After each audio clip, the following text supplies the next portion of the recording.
اسی حوالے سے چند باتیں آپ کے سامنے عرض کروں گا۔ آپ کا نام حضرت علی رضی اللہ تعالیٰ عنہ ہے، آپ کا لقب اسد اللہ کرم اللہ وجہہ اور آپ کی کنیت ابو التراب ابو الحسن ہے۔ آپ کے والد ماجد کا نام حضرت ابو طالب ہے اور والدہ کا نام فاطمہ بنت اسد ہے۔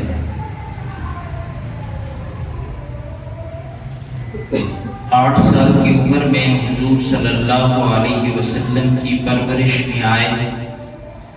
10 سال کی عمر میں، ایک روایت میں 9 سال کی عمر میں آپ نے اسلام قبول فرمایا۔ پوری جوانی حضور صلی اللہ علیہ وسلم کی صحبت میں ساتھ رہے، تمام غزوات میں حضرت علی شیر خدا رضی اللہ تعالیٰ عنہ شریک ہوئے سوائے غزوہ تبوک کے۔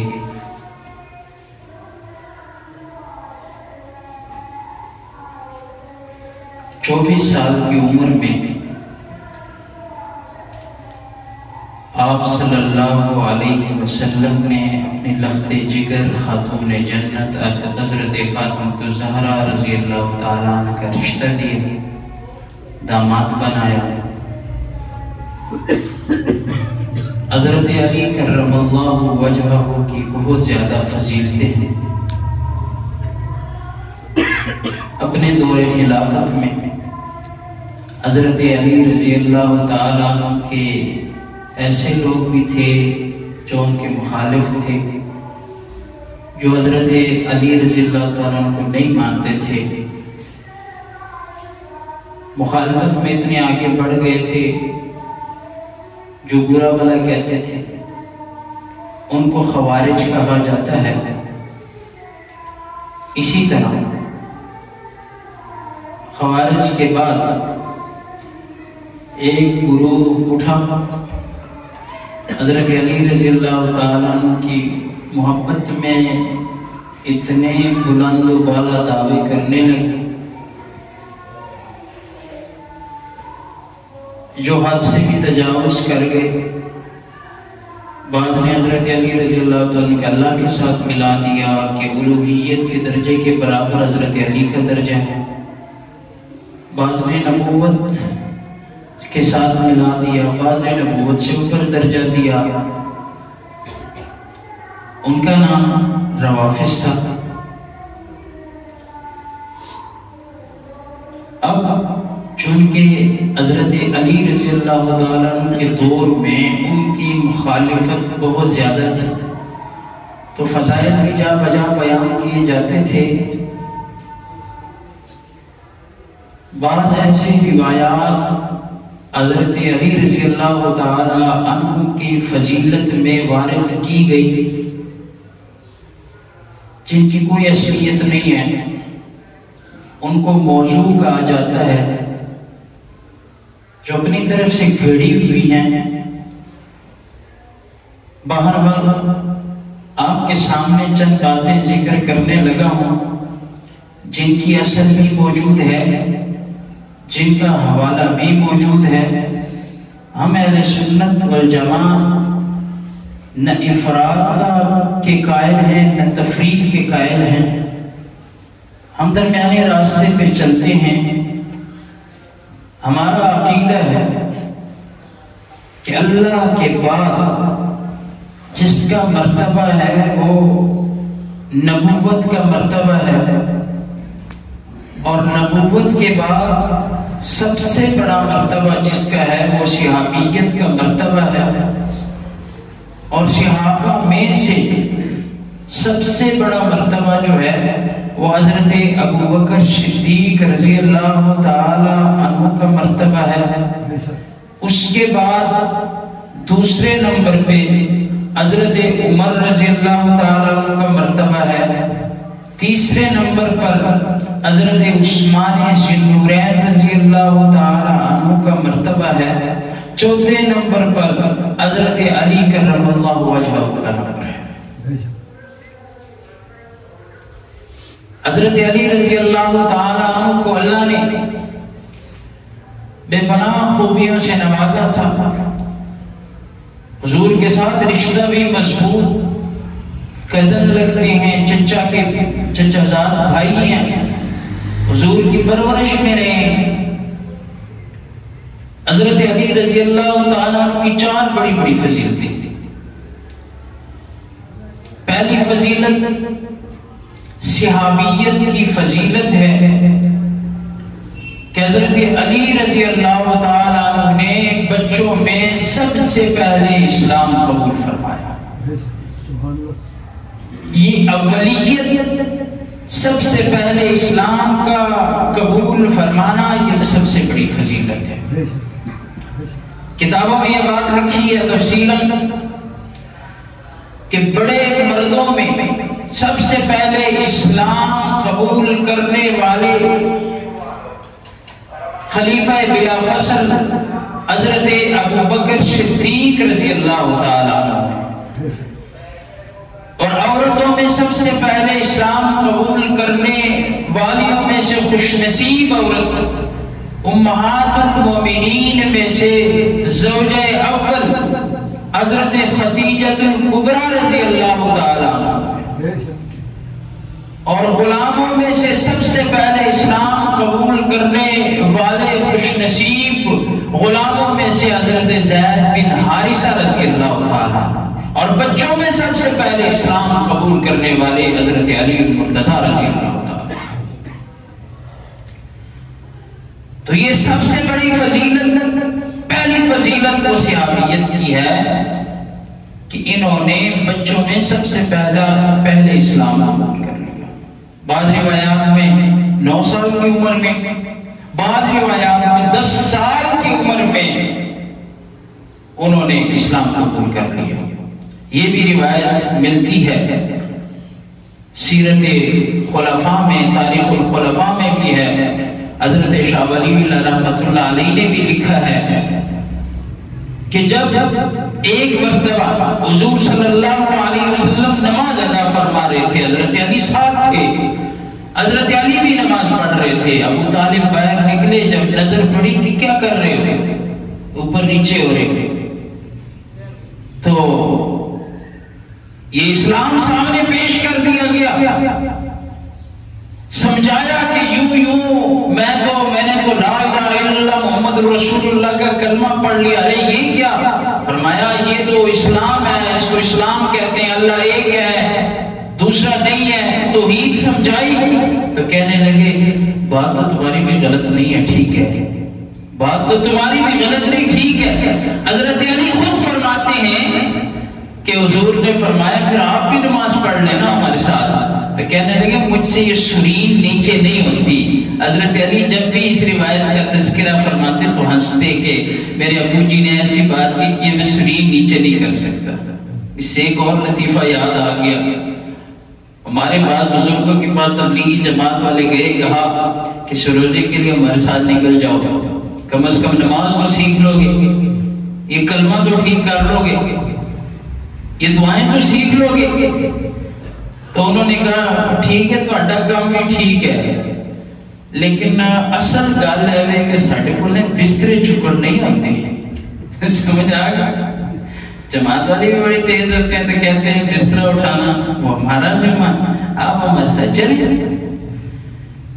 تو حضرت علی رضی اللہ عنہ فرماتے تھے کہ جب بھی مجھے ابو کی بات یاد آتی کہ یہ مجھ سے سرین نیچے نہیں ہوتی تو ہنسی آتی تھی، ہنستے تھے۔ تو سب سے پہلی فضیلت حضرت علی کرم اللہ وجہہ کی یہ ہے کہ بچوں میں سب سے پہلے انہوں نے اسلام قبول فرمایا۔ اور دوسری خصوصیت، جب صحابہ کرام کے اوپر مظالم بڑھنے لگے، مکے والے سرداروں کی ظلم زیادہ ہونے لگا، تو ایک ایک ہجرت کرنے لگے، مدینے کی طرف جانے لگے۔ حضور صلی اللہ علیہ وسلم ادھر ہی تھے، حضرت ابو بکر بھی ادھر تھے، حضرت علی بھی ادھر تھے رضوان اللہ تعالی علیہم اجمعین۔ یہاں تک وہ نوبت پہنچ آئی کہ دارالندوہ میں میٹنگ قائم کی، مشورہ کیا کہ ہم تو چاہ رہے تھے کہ مسلمان ختم ہو جائے، اب یہاں سے نکل کر دوسری جگہ پہ جا رہے ہیں، وہاں پہ اسلام کا بول بالا ہوگا، تو کیا کرنا چاہیے؟ بالآخر یہ فیصلہ ہوا نعوذ باللہ کہ حضرت محمد رسول اللہ کو قتل کر دو، کام ہی ختم ہو جائے گا، ان کا بڑا یہی پہ ہے، اس کو قتل کر دو۔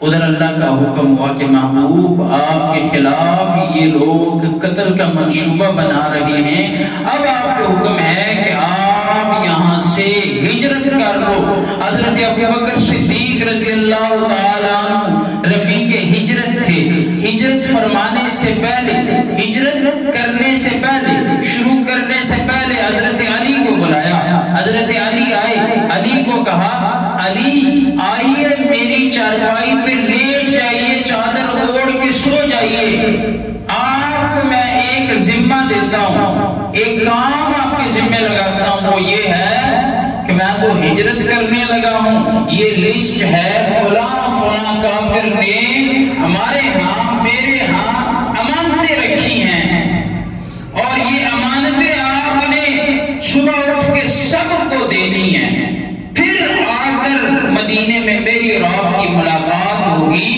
تو دوسری فضیلت یہ ہے کہ اللہ نے اور اس کے رسول صلی اللہ علیہ وسلم نے اعتماد کر کے یہ ڈپٹی صرف حضرت علی رضی اللہ تعالیٰ نے سونپ دی، اور یہ اعتماد کرنا بہت بڑی بات ہے۔ تو یہ دوسری فضیلت حضرت علی کرم اللہ وجہہ کی ہے۔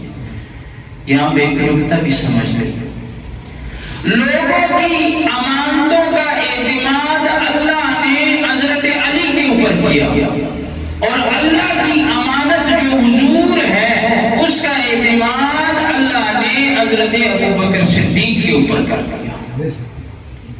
حضرت علی رضی اللہ تعالیٰ کی دوسری فضیلت یہی تھی، چنانچہ حضور صلی اللہ علیہ وسلم حضرت ابوبکر صدیق رضی اللہ تعالیٰ عنہ حضور کی معیت میں ساتھ ہجرت فرمانے لگے، حضرت علی رہ گئے۔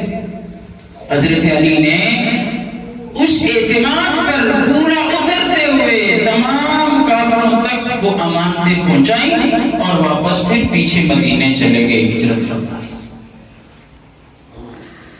اور تیسری فضیلت جو سب سے بڑی فضیلت ہے وہ یہ کہ جب سارے مسلمان مکے سے مدینے پہنچ گئے، اب کچھ صحابہ جو مدینہ کے رہنے والے تھے وہ کچھ یہاں سے چلے گئے، جو مدینہ کے رہنے والے تھے ان کو انصار کہتے ہیں، اور جو یہاں سے چلے گئے ہجرت کی ان کو مہاجرین کہتے ہیں۔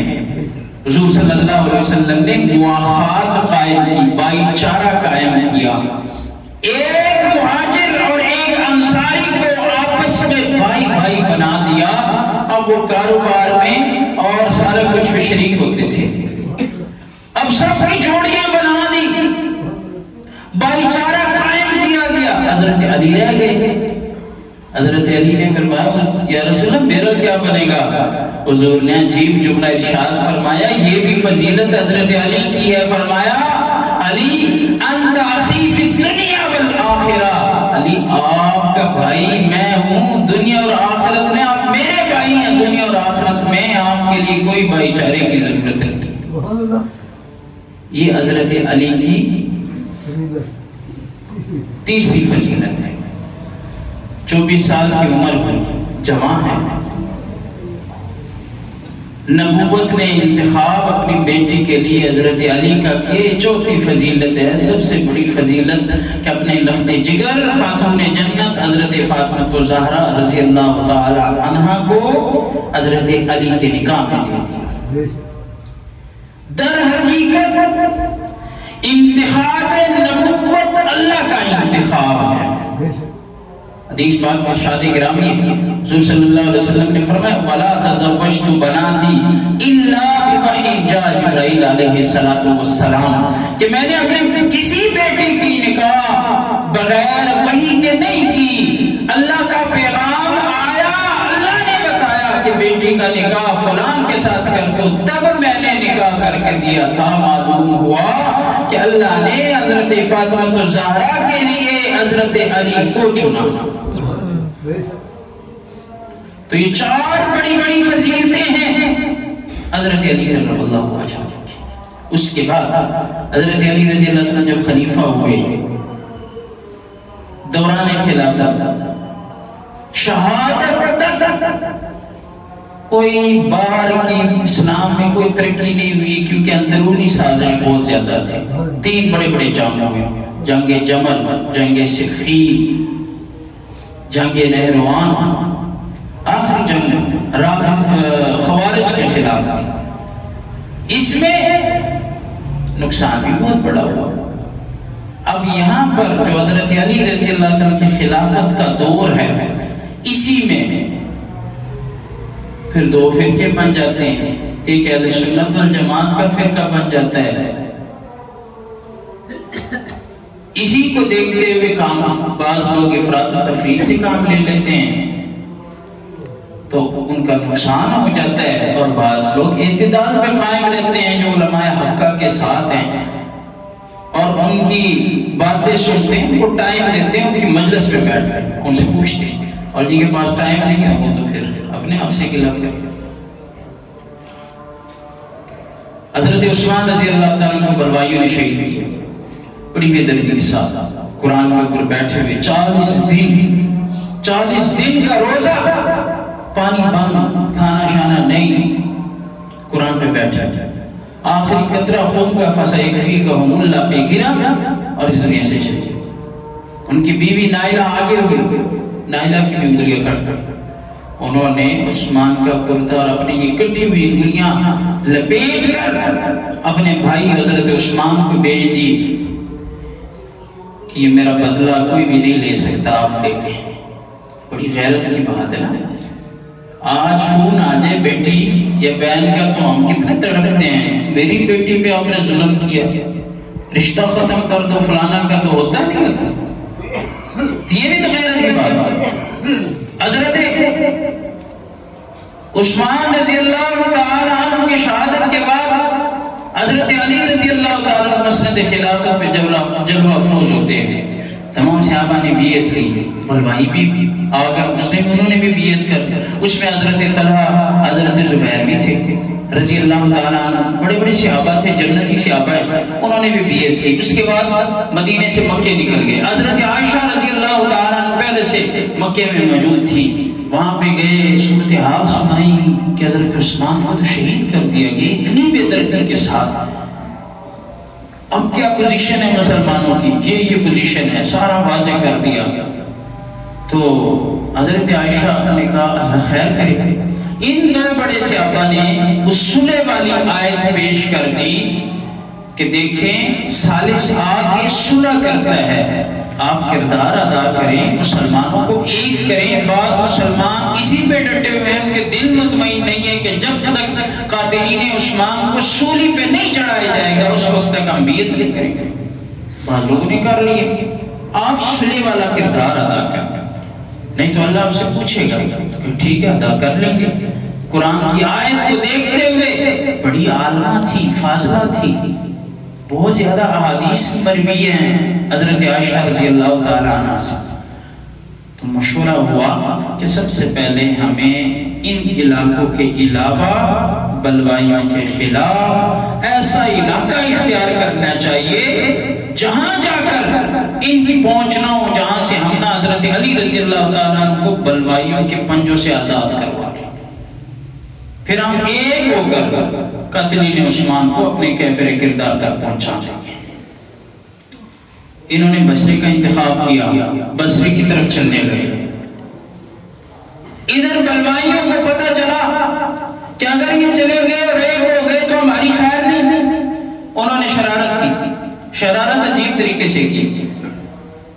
حضرت علی رضی اللہ تعالیٰ عنہ سے فرمایا، کہا کہ علی امیر المومنین صاحب، آپ خلیفہ وقت ہیں، آپ کی بغاوت حضرت زبیر نے بھی کر لی، حضرت طلحہ نے بھی کر لی، حضرت عائشہ نے بھی کر لی، یہ سارے کے سارے باقی ہو گئے اور آپ کے ملک سے نکلے جا رہے ہیں۔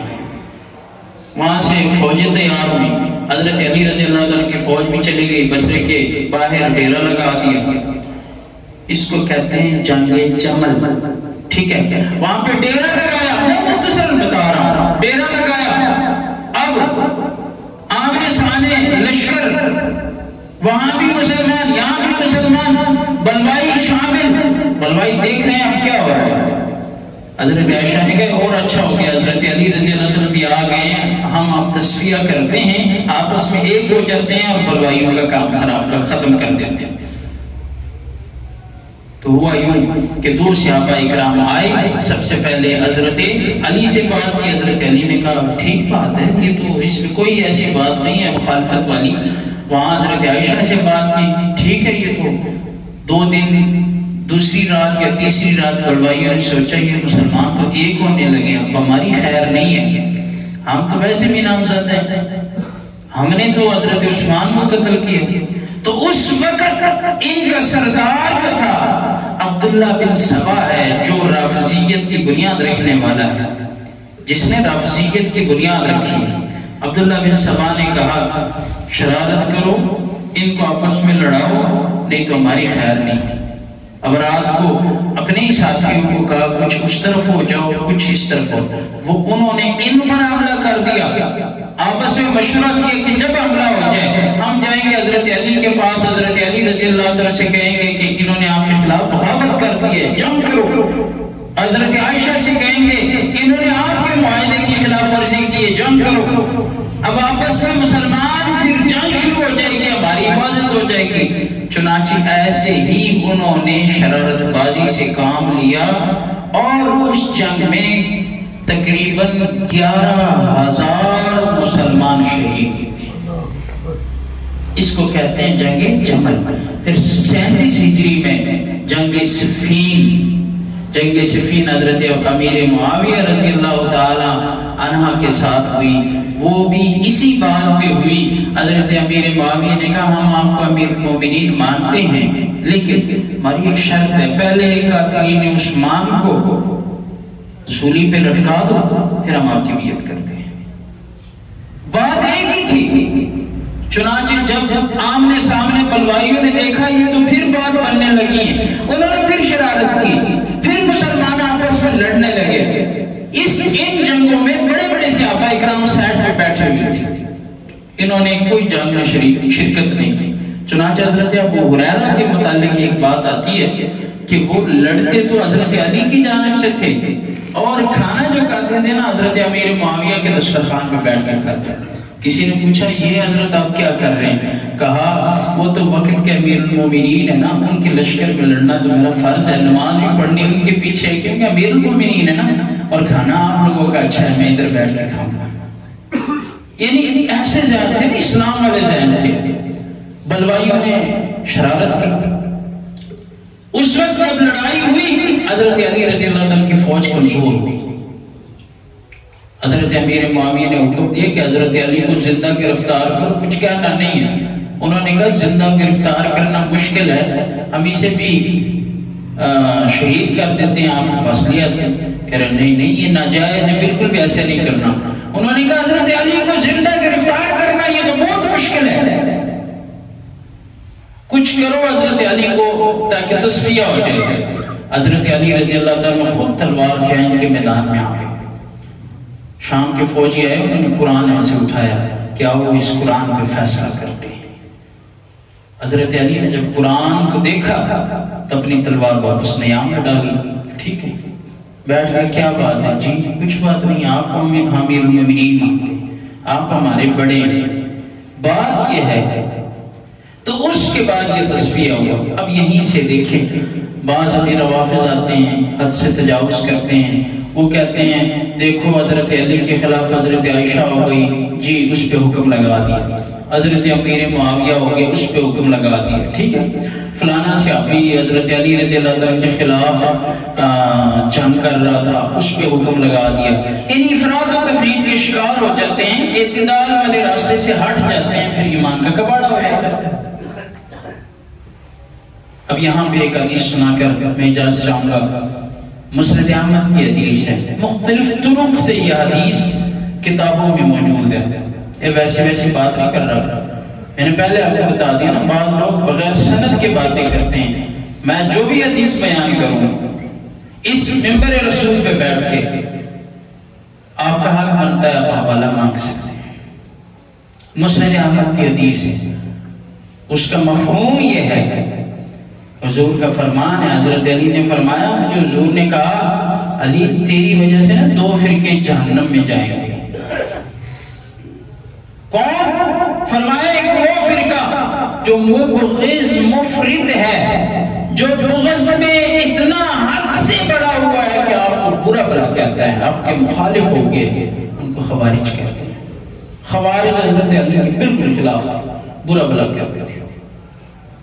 فرمایا دوسرا فرقہ وہ تیری وجہ سے دوسری جماعت وہ جہنم میں جائے گی جو محب مفرط ہے، جو آپ سے محبت تو کرتے ہیں لیکن اتنے تجاوز آگے بڑھ گئے، حد سے اتنے آگے بڑھ گئے کہ کبھی آپ کو اللہ کے ساتھ ملا دیتے ہیں اور کبھی انبیاء کے ساتھ ملا دیتے ہیں، کبھی کون سا درجہ دیتے ہیں، کبھی کون سا درجہ، اور ایسی فضیلتیں بیان کرتے ہیں جو آپ کی محبت میں بیان کرتے ہیں، جو موضوعی ہوتے ہیں.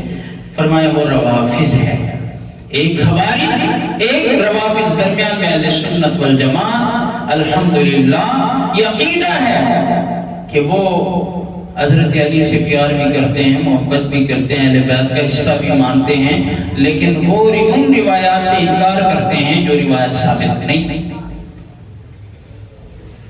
حضور نے فرمایا علی آپ کی مثال حضرت عیسیٰ علیہ السلام کی طرح ہے. حضرت عیسیٰ علیہ السلام کے بعض لوگ مخالف تھے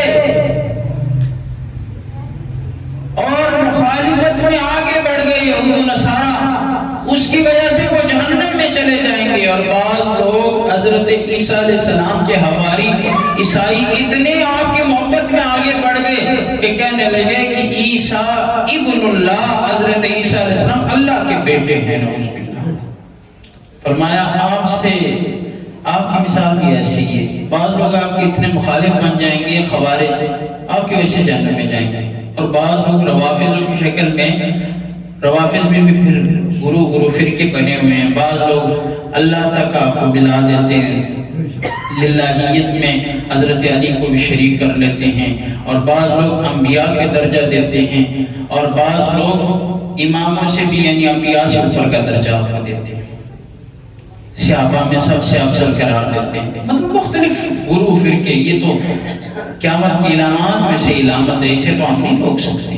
ہماری ذمہ داری کیا ہے؟ ہماری ذمہ داری یہ ہے کہ ہم اپنے آپ کو ٹھیک کریں، اعتدال والا راستہ اپنائیں، نہیں افراط کرنا تفریط کا.